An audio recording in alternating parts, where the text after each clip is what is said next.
کی بارگاہ بے کس پناہ میں جس طریقے سے پڑھاؤں بلند آواز سے میرے ساتھ مل کر پڑھیں. الصلاۃ والسلام علیک یا رسول اللہ وعلی آلک واصحابک یا نبی اللہ. الصلاۃ والسلام علیک یا حبیب اللہ وعلی آلک واصحابک یا نور اللہ صلی اللہ تعالی علیہ وسلم. وہ دانائے سبل مولائے کل ختم الرسل جس نے وہ دانائے سبل مولائے کل ختم الرسل جس نے غبار راہ کو بخشا فروغ وادی سینہ. نگاہ عشق و مستی میں وہی اول وہی آخر وہی قرآن وہی فرقان وہی یاسی وہی طٰہٰ. اللہ کی سرتاب قدم شان ہے یہ انسان ہی انسان وہ انسان ہے یہ. قرآن تو ایمان بتاتا ہے انہیں ایمان یہ کہتا ہے میری جان ہے یہ. آج کی یہ محفل تعلیمی بیداری کانفرنس کے حوالے سے انعقاد پذیر ہے. MSO کے جیالے جوانوں نے اس محفل کو سجایا اور آپ نے مجھ سے پیشتر ہمارے مخدوم گرامی اور بڑے بڑے علماء خطبہ مفتیان ذوی الاحترام کے خطابات سماعت کر لیے ہیں. اور اخیر میں اس بے مایہ طالب علم کی باری ہے. آیہ کریمہ کی جو تلاوت کی ہے اللہ تبارک و تعالیٰ اس کے متعلق مجھے حق کہنے اور آپ سب کو حق سن کر اس پر عمل کرنے اور اسے عام کرنے کی توفیق عطا فرمائے.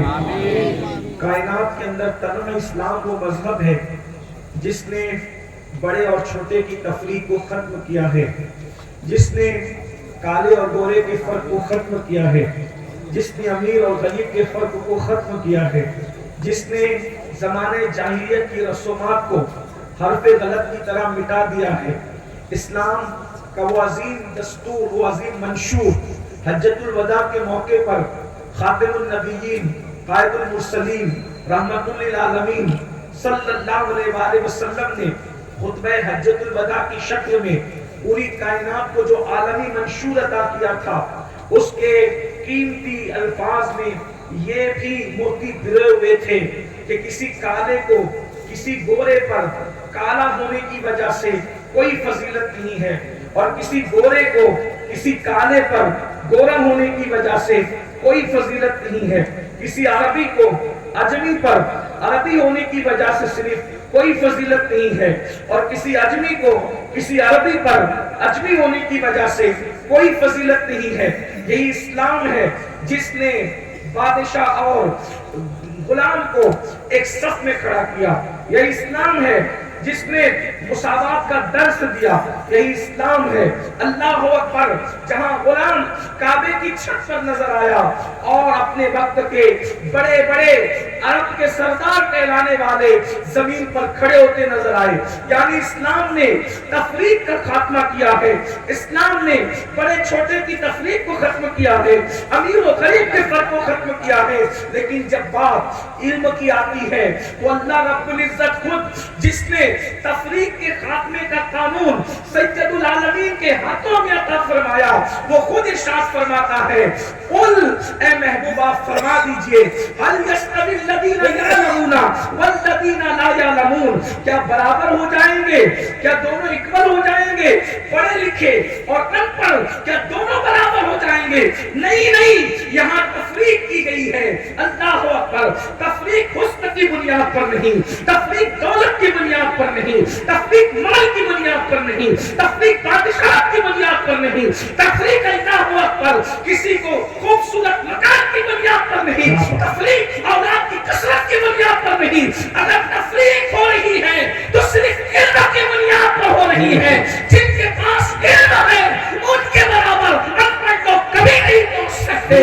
جو جاہل ہے وہ پڑھے لکھوں کے برابر کبھی نہیں پہنچ سکتے. دو مقام پہ تفریق کی گئی. هل يستوي الذين يعلمون والذين لا يعلمون. علم والے اور ان پڑھ برابر نہیں ہو سکتے. اور دوسرے مقام پہ تفریق کی گئی لا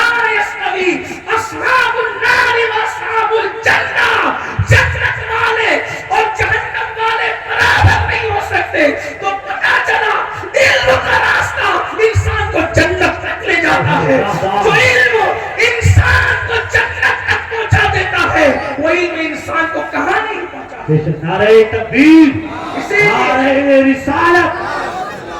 اسی لیے اسلام میں روز اول سے علم کی اہمیت ہے. نماز کے احکامات بعد میں آئے ہیں، زکوٰۃ کے احکامات بعد میں آئے ہیں، رکوع و سجود کے احکامات بعد میں آئے ہیں. سب سے پہلی وحی جو معلم انسانیت پر نازل ہوتی ہے اس کا تعلق پڑھنے اور پڑھانے سے ہے. اور اللہ کے رسول علیہ السلام نے 23 سال کی قلیل مدت میں جو حجاز مقدس کی سرزمین پر انقلاب پیدا کیا تھا وہ خالص علمی انقلاب تھا، وہ خالص فکری انقلاب تھا. اللہ اکبر. عرب کے بوریا نشینوں کو کتاب کے سانچے میں ڈھال کر اللہ کے رسول نے وہ مقام عطا کیا تھا کہ عرب کے بوریا نشین جو بکریوں کے پیچھے پیچھے چلتے تھے، اللہ اکبر، انہیں قوموں کی امامت کا شعور عطا کیا گیا، انہیں قوموں کا امام بنا دیا گیا. اللہ اکبر. کس بنیاد پر؟ صرف علم کی بنیاد پر. آگے مجھ سے پہلے بہت سی باتیں کہی گئی ہے، میں کوئی نئی بات نہ کہتے ہوئے انہی باتوں کو بطور خلاصہ پیش کرتا ہوں. اندازہ فرمائیں جو مذہب پہلے دن علم کی بات کرتا ہو، جس مذہب میں قلم کی قسم اٹھائی جاتی ہو، اندازہ تو فرمائیں نون والقلم کہہ کر اللہ نے قلم کی قسم اٹھا کر کے بتایا. اللہ اکبر. اے انسان، تیرے نزدیک جو چیزیں قیمتی ہوتی ہے تو اس کی قسم کھاتا ہے، اللہ کے نزدیک جو چیزیں قیمتی ہے، اللہ اکبر، بلکہ یوں کہہ لیں ہمارے نزدیک جو چیزیں قیمتی ہوتی ہیں ہم اس کی قسم اٹھاتے ہیں، اور اللہ جس کی قسم اٹھا لیتا ہے وہ چیز قیمتی ہو جانا کرتی ہے. اور اللہ نے قلم کی قسم قرآن میں اٹھائی ہے. اللہ اکبر، اللہ اکبر. پھر اس کے بعد تحریر کی بھی بات کی گئی ہے، تحریر کی بات، قلم کی بات، کتاب کی بات. بلکہ اندازہ فرمائیں صحابہ کہتے ہیں اگر کتاب نہ بھی نازل ہوتی تو حضور اتنے خوبصورت تھے کہ لوگ حضور ہی کو دیکھ کر مسلمان ہو جاتے، مگر صاحب حسن پیغمبر کے ساتھ اللہ نے خوبصورت کتاب بھی عطا فرمائی. اس کی وجہ یہ ہے، اللہ اکبر، توجہ فرمائیں، اس لیے کہ حسن والا ایک مدت تک رہ کر پھر دنیا سے چلے جانے والا تھا، لیکن اللہ کتاب قیامت تک کے لیے باقی رہنی تھی. اسی لیے اللہ رب العزت نے محبوب کے ساتھ، معلم انسانیت کے ساتھ کتاب بھی نازل فرمائی. اور وہ کتاب جو زندہ کتاب ہے، آج تک اس کتاب کا کوئی جواب نہیں ہے. اللہ اکبر. اب اندازہ کریں قوموں کو علم کی خیرات دینے والی قوم آج جہالت کی وادیوں میں بھٹک رہی ہے. آج اللہ اکبر جہالت کی وادیوں میں رسوائی کا شکار ہے. اللہ اندازہ فرمائے آج تعلیم کا رجحان اتنا کم ہو چکا ہے کہ علماء کو ضرورت پیش آ رہی ہے تعلیمی بیداری کانفرنس کے انعقاد کی. ورنہ ایک دور تھا، اللہ اکبر، جو مسلمان ہوتا وہ پڑھا لکھا ہوتا، اور اتنا پڑھا لکھا ہوتا کہ دنیا کی قومیں اس کے دروازے پر علم کی خیرات مانگنے کے لیے آیا کرتی تھی.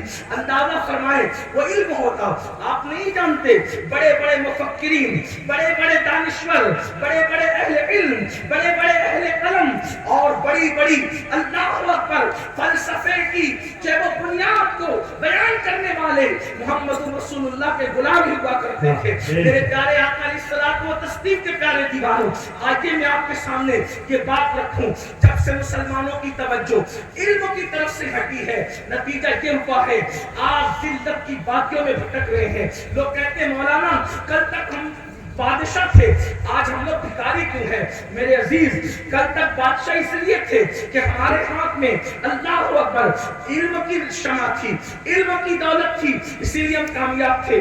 شاہ جہاں سے لے کر اورنگزیب تک، اورنگزیب سے لے کر دارا شکوہ تک، آپ دیکھیں یہ سب اپنے اپنے زمانے کے بڑے بڑے اہل علم ہیں. بلکہ وہاں آج تو مالدار اپنے بچوں کو پڑھانے کے لیے تیار نہیں ہے، اور غریب بھی اپنے بچوں کو پڑھانے کے لیے تیار نہیں ہے.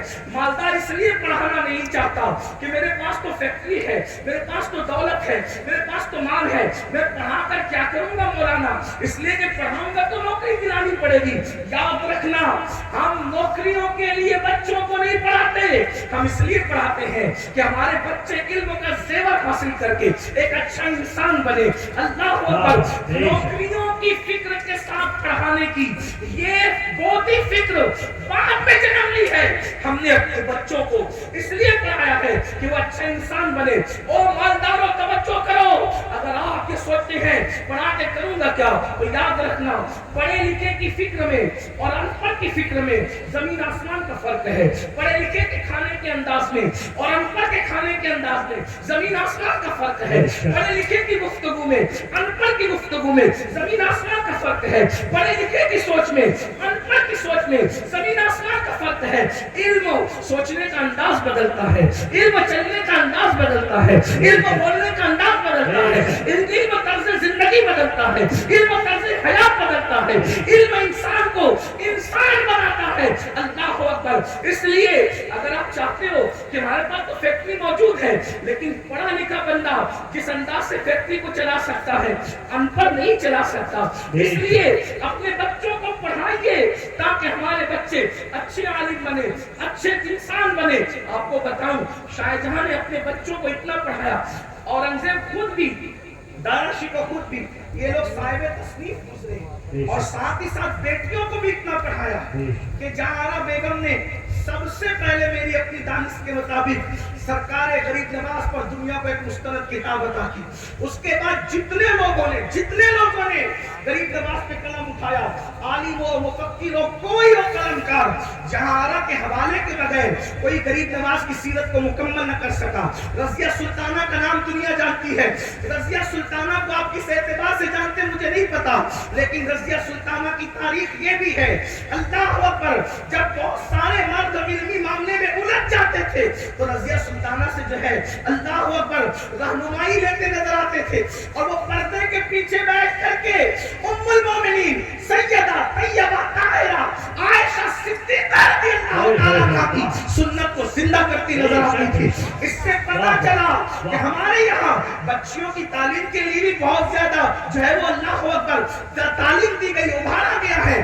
1450 سال کے بعد لوگوں کو اب شعور آیا ہے, بیٹی بچاؤ بیٹی پڑھاؤ. میرے نبی نے 1450 سال پہلے بیٹی بچا کر بھی بتا دیا, بیٹی پڑھا کر بھی. نعرہ تکبیر, نعرہ رسالت, نعرہ رسالت, فیضان غریب نواز, فیضان اعلی حضرت, فیضان امین ملت, حضور امان ملت, نعرہ تکبیر, نعرہ رسالت. واہ واہ واہ. کوئی میں ہماری بات نہیں کر رہا ہوں. جگہ جگہ پر بیٹی کو پڑھنے کی بنیاد پہ پھانسی دی جا رہی تھی. اس وقت ہمارے یہاں کی بیٹیاں صدیقہ بنت صدیق مفتی 4 ملت کی حیثیت سے امت کو فتوے دیتے تھے. بے شک واہ واہ. یہ ہماری خوبصورت تاریخ ہے. دنیا بعد میں اس طرف آئی ہے. آپ مقتدا ہو, ساری دنیا مقتدی ہے. لیکن جب سے آپ نے اپنے بزرگوں کے طرز فکر کو چھوڑ دیا ہے, اس کے بعد سے دنیا کے آپ اندھے مقلد بنتے نظر آ رہے ہیں. ایک بات آپ کو بتاؤں, میرے علماء بیٹھے وہ میری بات کی تائید کریں گے. میں ان کی معلومات میں تو کوئی اضافہ کرنے کے لیے نہیں کہہ رہا ہوں, نہ میں اضافہ کر سکتا ہوں, لیکن وہ دعائیں ضرور دیں گے اور آپ کو بتائیں گے کہ میں سچ کہہ رہا ہوں. بعض مرتبہ بیٹیوں نے اتنا پڑھا کہ بیٹے ان کی شاگردی کرتے نظر آئے. آپ نے نام سنا ہوگا دنیا میں امام دار الحجرہ سیدنا امام مالک رضی اللہ تعالیٰ عنہ اپنے زمانے کے بڑے عظیم عاشق رسول ہے. بخاری کی تصنیف سے پہلے آپ نے کتاب لکھی جس کو دنیا موطا امام مالک کے نام سے جانتی ہے. امام مالک کی بیٹیاں بالغ ہونے سے پہلے پوری موطا کو حفظ کر چکی تھی, اپنے بابا کی کتاب کو حفظ کر چکی تھی. اور جب بڑے بڑے محدثین امام مالک کو حدیث سنانے کے لیے آتے تو پردے کے پیچھے بیٹھ کر کے حدیث سنتی. اور اللہ اکبر, جب کہیں وہ غلطی کرتے تو چونکہ ان کا نظریہ یہ تھا کہ عورت کی آواز بھی عورت ہے, تو وہ زمین پہ ہاتھ مارتی اور اپنے بابا کو آگاہ کرتی, بابا توجہ فرمائے, محدث سند کو غلط پڑھ رہے ہیں, اس کو درست کرتی. واہ واہ واہ واہ, سبحان اللہ, سبحان اللہ. جو بچیاں محدثین کے سامنے آواز نہیں نکالتی کیونکہ ان کے پاس علم تھا, بچیوں کے پاس علم نہیں, اس لیے وہ کسی کا بھی ہاتھ تھامنے کو بھی مایوب نہیں اللہ اکبر اللہ. اگر ہم اس ہاتھ کے تھامنے کی رسم بد کا خاتمہ چاہتے ہیں کیا تو ان ہاتھوں میں اسمارٹ موبائل کی بجائے کتابیں دینا. واہ واہ بے شک. ان ہاتھوں میں اللہ اکبر انٹرنیٹ کے آلات دینے کی بجائے ان کے ہاتھوں میں کتابیں دینی ہوگی. آپ جانتے ہیں ایک خاتون ہے مصر میں جسے دنیا نفیست المصری کے نام سے جانتی ہے. یہ سیدہ نفیسہ مصری کون ہے؟ امام اہل سنت سیدی اعلیٰ حضرت اعظم الانبیاء لیادہ کی دعا پر جو اپنے والد کی کتاب پر حاشیہ لکھا، اس میں دعا کی قبولیت کے جو مقامات گنا اس میں سے ایک مقام یہ بھی کہ نفیست المصری کے مزار پر جو دعا کی جاتی ہے وہ فوراً قبول ہوتی ہے. یہ بہو ہے امام جعفر صادق کی، یعنی امام حسین کے خاندان کی بہو ہے اور امام حسن کے خاندان کی بیٹی ہے. یہ وہ خاتون ہے حسانی ہے اور امام حسین کے خاندان کی بہو ہے. جب ان کے شوہر مدینہ منورہ سے ہجرت کرتے ہیں تو یہ بھی شوہر کے ساتھ ہجرت کر کے مصر آتی ہے اور مصر میں بیٹھ کر یہ پردے کے پیچھے سے لوگوں کو تعلیم دیتی ہے. ہم ان کو نفیسہ مصری کہتے ہیں لیکن علم والوں نے ان کو نفیست العلم کہا ہے.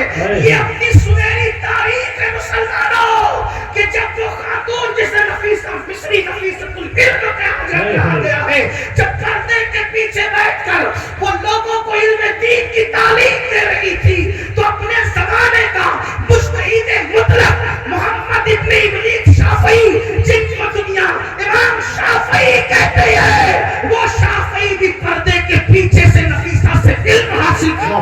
نعرہ تکبیر، نعرہ رسالت. وقت پر مجتہد اسلام کی بیٹی کے پاس پردے کے پیچھے بیٹھ کر علم حاصل. جب تک ہمارے درمیان علم تھا.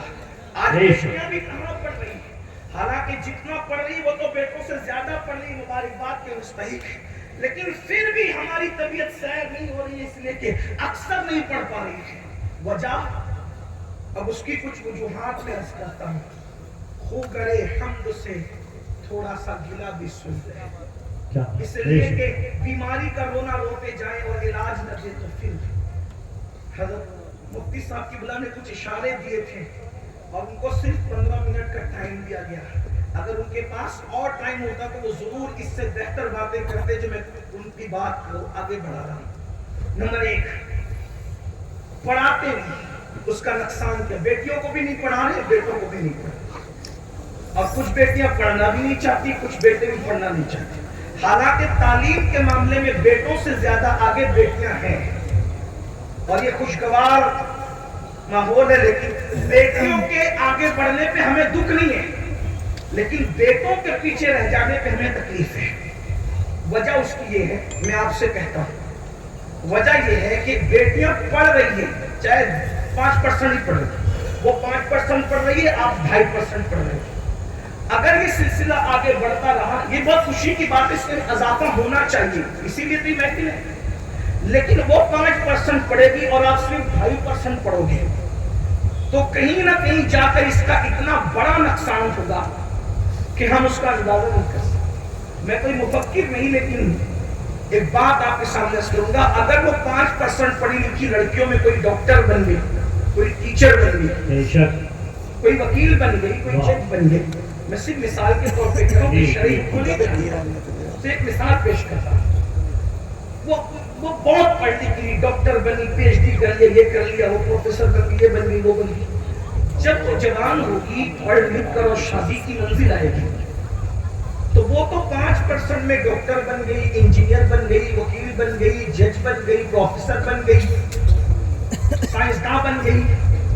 اور اب اس کے معیار کا رشتہ اس کو ڈھونڈنے کے لیے نکلے تو لڑکا تو پھلی بیچ رہا ہے، لڑکا تو آٹو چلا رہا ہے، لڑکا تو لون چلا رہا ہے، لڑکا تو صاف صفائی کر رہا ہے، لڑکا تو ہوٹل چلا رہا ہے. تو کیا کوئی ڈاکٹر لڑکی کسی ہوٹل چلانے یا ہوٹل میں کام کرنے والے کو اپنا شوہر بنائے گا؟ آپ بتائیں نتیجہ کیا ہوگا؟ اس بات کو اگر آپ صرف سن کر مزہ لینے آئے ہیں تو میں معذرت کے ساتھ کہتا ہوں کہ شاید ایسی محفلیں ہونے نہیں چاہیے. پہلے لوگ سیریل دیکھ کر مزے لیتے تھے, اب لوگ تقریریں سن کے مزے لیتے ہیں. کتنی اچھی تھی سیریل اور اس کی بس وہی جملہ, کتنی اچھی تھی تقریر. ہم نے کیا لیا, ہم نے کیا لیا؟ پوری پوری زندگی داستان کربلا سنتے رہے, کتنی حسینیت پیدا ہوئی. 3 دن کے حسینی بننے والوں, 3 دن کے رسمی حسینی.